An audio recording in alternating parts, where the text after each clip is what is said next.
महाकारुणिक भगवान बुद्ध को नमन करते हुए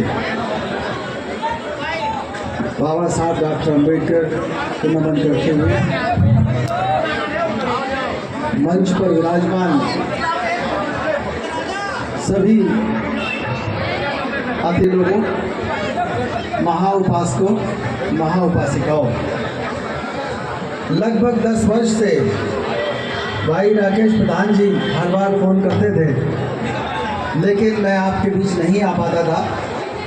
आज से लगभग 20-25 साल पहले आबूपुर में एक बार आया था मैं, लेकिन आप लोगों का प्यार देख करके मुझे लगता है कि पहले भी मुझे कई बार आना चाहिए था। साथियों, आप सबको बाबा साहब डॉक्टर अम्बेडकर की जयंती की बहुत बहुत बधाई है। बाबा साहब की जयंती हमारे आप सबके लिए कोई अकेले पर्व जैसी चीज़ नहीं है। इकट्ठा हुए, भाषण दिया, बधाई दी और चले गए।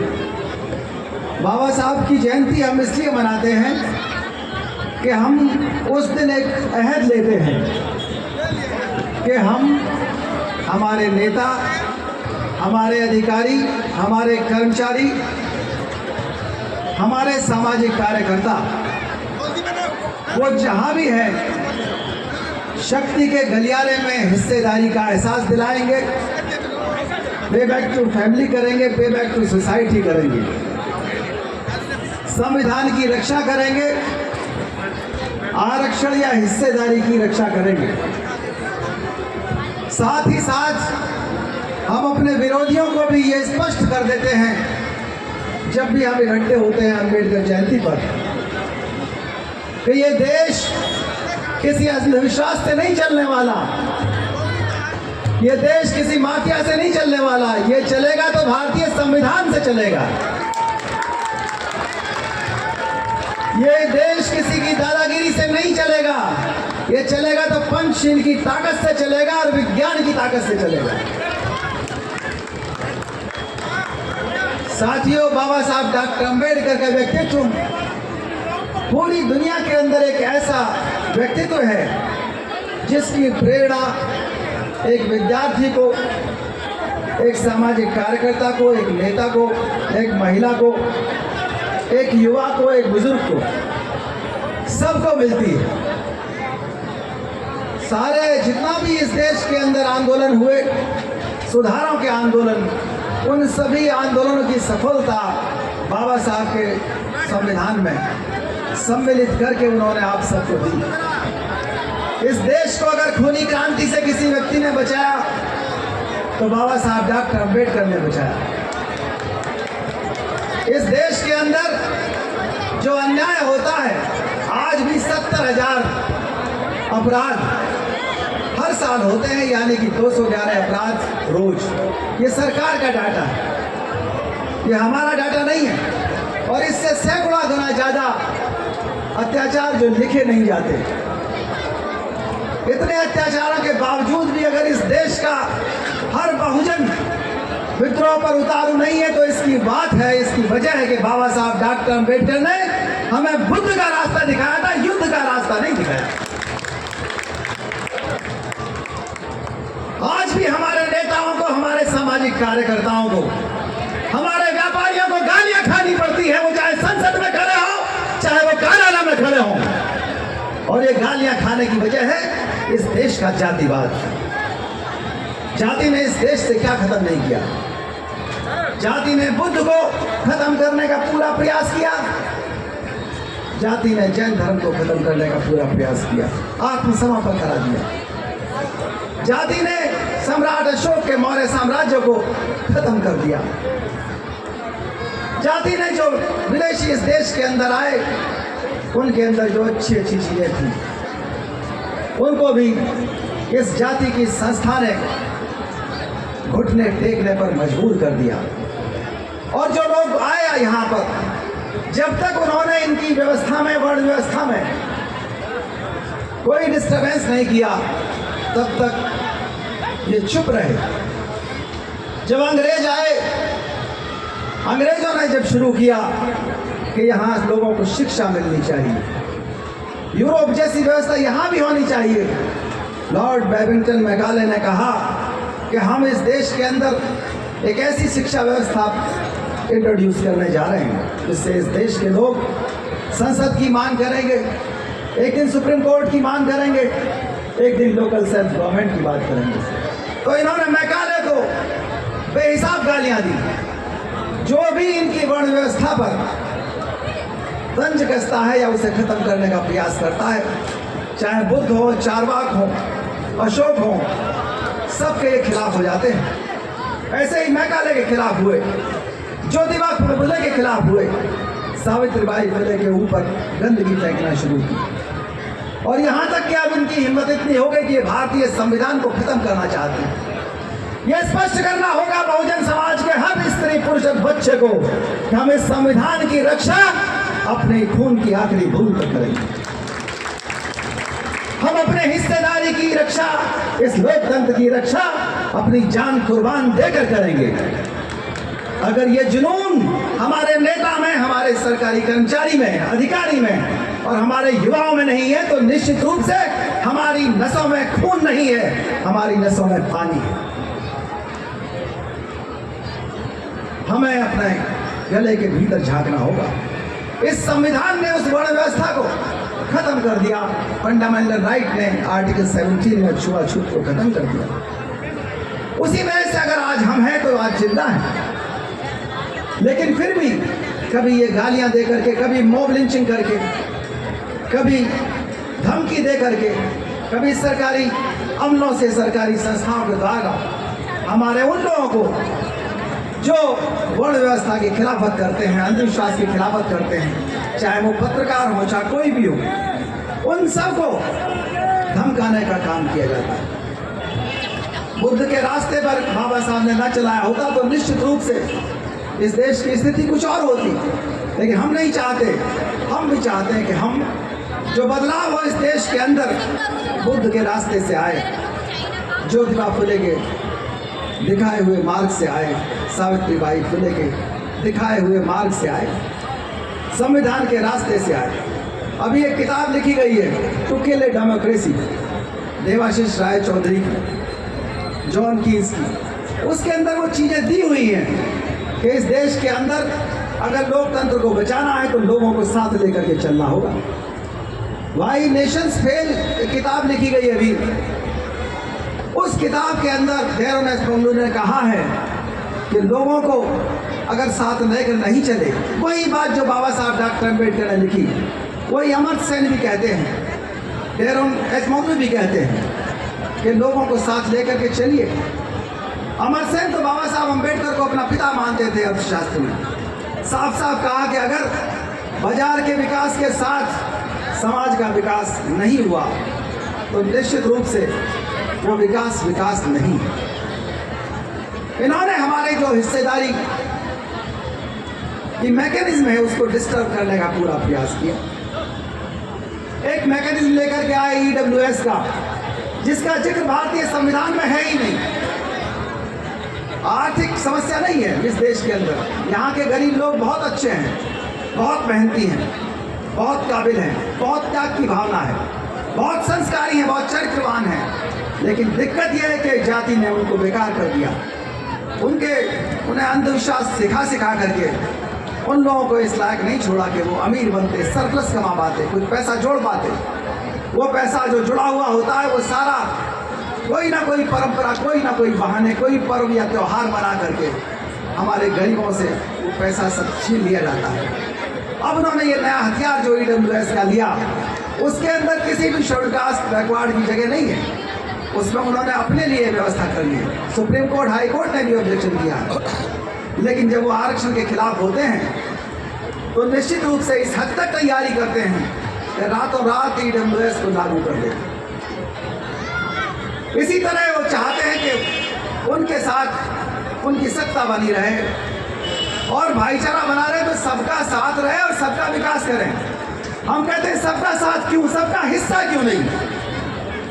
सबका साथ तब होगा जब सबका हिस्सा होगा, तब सबका साथ होगा, तब सबका विकास होगा।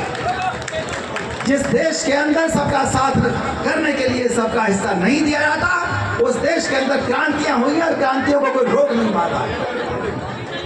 वो समय चला गया जब तुम सिर्फ आदेश देने के लिए थे।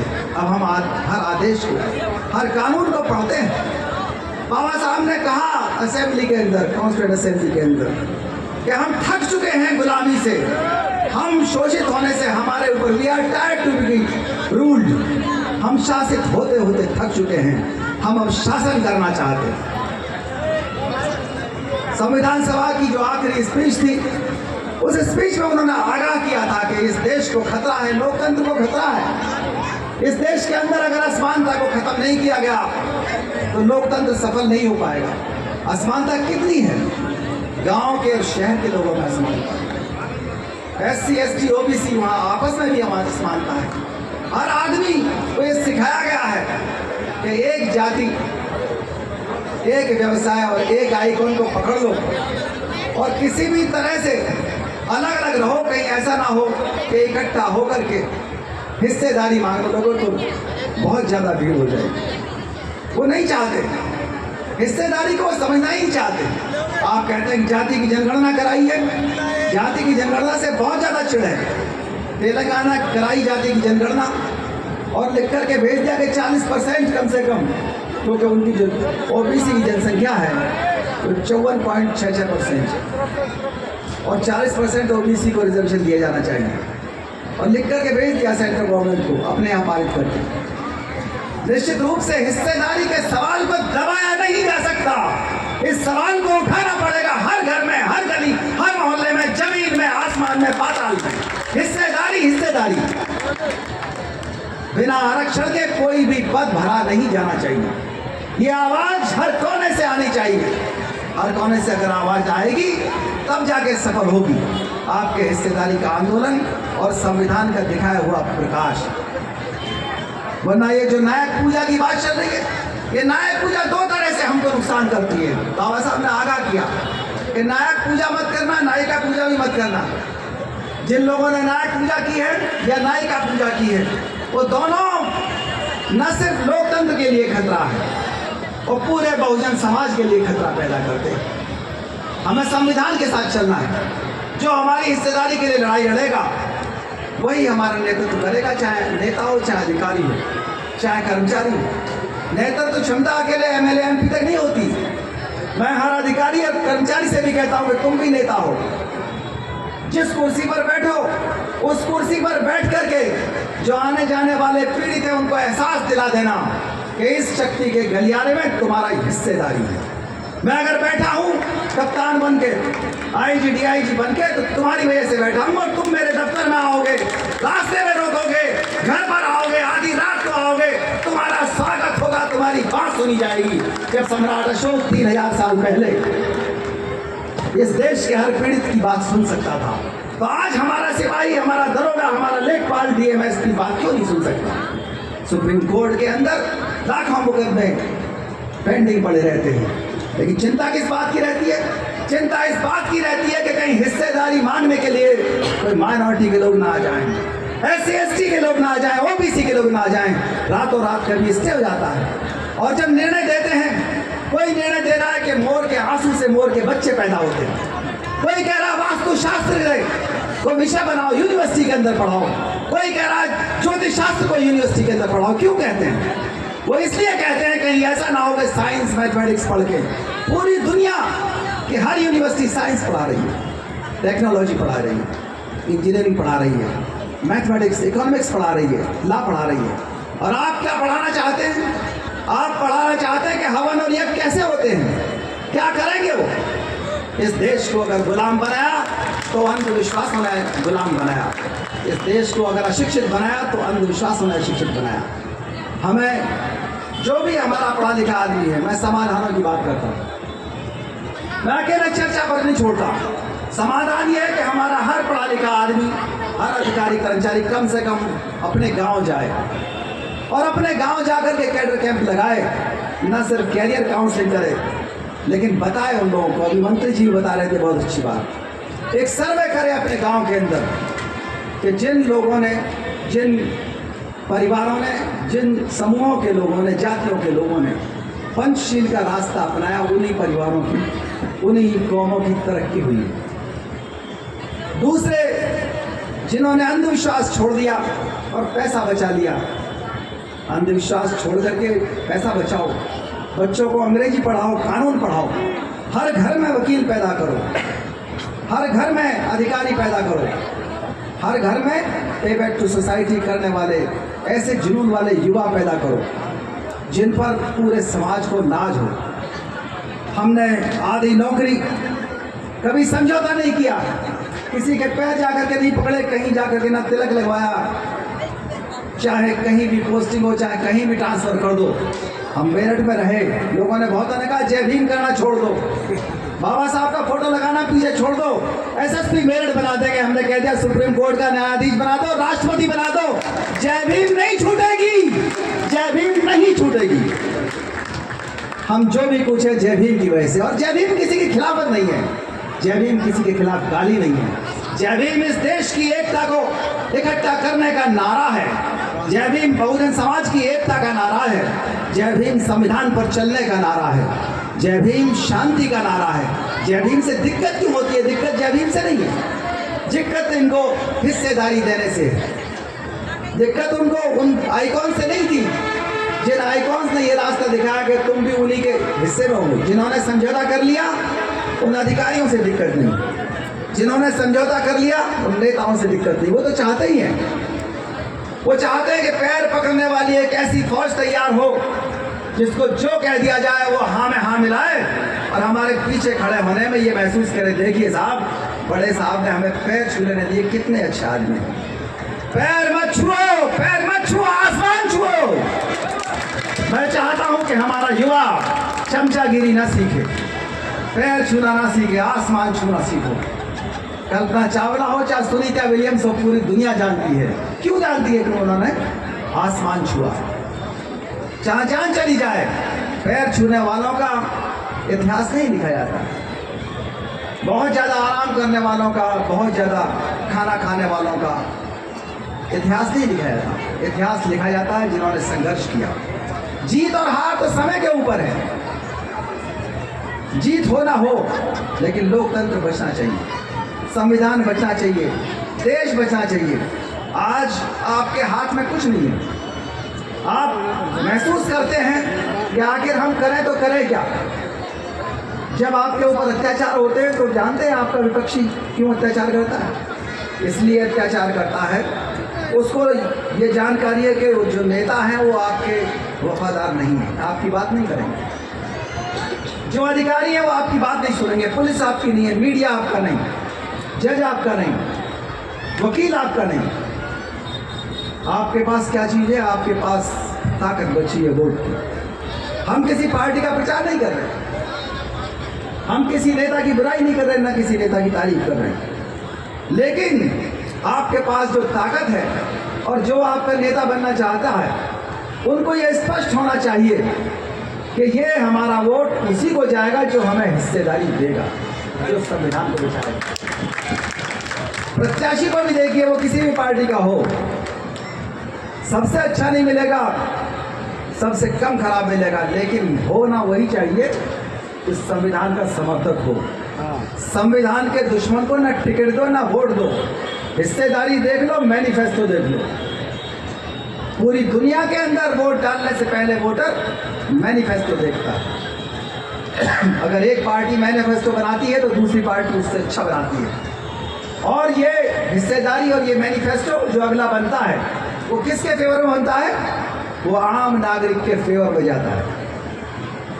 आपको इसका लाभ मिलना चाहिए, क्योंकि आपने सैकड़ों साल, हजारों साल आपने उत्पीड़न सहा है। अब उस उत्पीड़न को ख़त्म करने की बारी आ गई है, और वो बारी यही है कि मैनिफेस्टो का जो पहले लगभग 30-35 साल पहले जो घोषणा पत्र का असर हुआ करता था वो मुश्किल से 2-4% होता था, लेकिन अब नए इलेक्शंस के अंदर जो मैनिफेस्टो होता है उसका लगभग 80-90% असर होता है। तो मैनिफेस्टो पढ़िए, प्रत्याशी को देखिए, उसके बाद जब वोट देंगे तो आपकी समस्या अपने आप हल हो जाएगी। ऐसा ना हो कि कोई भी आदमी आपका वोट लेकर के चला जाए और आप उससे ये भी ना पूछ पाए कि तुम पहले भी कभी आए थे या नहीं आए थे, आगे भी कभी आओगे नहीं आओगे, कहाँ से हो, हमारे लिए क्या किया। बहुत सी कठपुतलियां हमारे बीच से ढूंढी जाती हैं और उन कठपुतलियों को हमारे खिलाफ इस्तेमाल किया जाता है। जब आरक्षण के बिल की बात चलती है तो हमारे ही आदमी से बिल फड़वा दिया जाता है। आप किसी अल्पसंख्यक से पूछो, क्या वो अपनी धर्म पुस्तक को फाड़ने वाले किसी नेता को छोड़ेंगे? वो नहीं छोड़ते। ये सामाजिक भय हमारे लोगों में भी होना चाहिए कि हाँ, हमारा समाज हमको माफ नहीं करेगा अगर हमने संविधान से खिलवाड़ किया, अगर हमने हिस्सेदारी से खिलवाड़ किया। तो निश्चित रूप से आज इतने सारे लोग आपके खिलाफ रहते हैं, गांव-गांव में असुरक्षा की भावना हो रही है, गैंगरेप हो रहे हैं, और होता क्या है, आदमी एफआईआर के लिए तरसता है। हम लोग 10-10, 15-15 दिन हो जाते हैं उसकी एफआईआर लिखाने में। जब चारों तरफ से अधिकारियों से सिफारिश करेंगे, कभी ट्विटर पे जाएंगे, कभी फेसबुक पे लिखेंगे, कभी फ़ोन से बात करेंगे, तब जा कर के मुश्किल से एफआईआर लिखी जाती है। तो निश्चित रूप से इस व्यवस्था को चेंज करने के लिए समाधान यही है कि हर घर के अंदर जितने आदमी हैं उतनी लाठियाँ होनी चाहिए, जितने आदमी हैं उतनी टॉर्च होनी चाहिए, जितने आदमी हों उतने हेलमेट होने चाहिए, जितने आदमी हों उतनी सीटियाँ होनी चाहिए। और जब लगे कि हमारे लोगों पर अत्याचार हो रहा है, उस दिन घर आकर के 1 घंटे ज़्यादा तो एक्सरसाइज करो, बाइसेप और ट्राइसेप बनाओ, सारे युवाओं से कहो, बुजुर्गों से भी कहो, और 1 घंटा अंग्रेजी ज़्यादा पढ़ो। अगर जुनून है कि हाँ, हमको अपनी अगली पीढ़ी पर अत्याचार होते हुए नहीं देखना है, तो आपको अपने वोट का कहाँ जा रहा है, कहाँ पहुँच रहा है, किसको जा रहा है, ऐसा ना हो आपने तो सोच लिया अपने को जा रहा है, पहुँच गया किसी और के पास, विरोधी के पास, और उन्होंने 5 साल आपको टरका दिया और कह दिया कि नहीं, हम तो अम्बेडकर जयंती पर एक दिन चले आएंगे और फिर चले जाएंगे, बाकी तुम लड़ते रहना, पिटते रहना। तो मैं समाधान चाहता हूँ और समाधान आपके हाथ में है। किसी भी नेता की इतनी हिम्मत नहीं होनी चाहिए कि आपको मूर्ख बना सके, किसी भी अधिकारी की इतनी हिम्मत नहीं हो सके कि आपके शहर में रहे, आपके टाउन में रहे और आपकी हिस्सेदारी को नुकसान पहुंचा सके। बहुत बहुत धन्यवाद। जय भीम, जय भारत।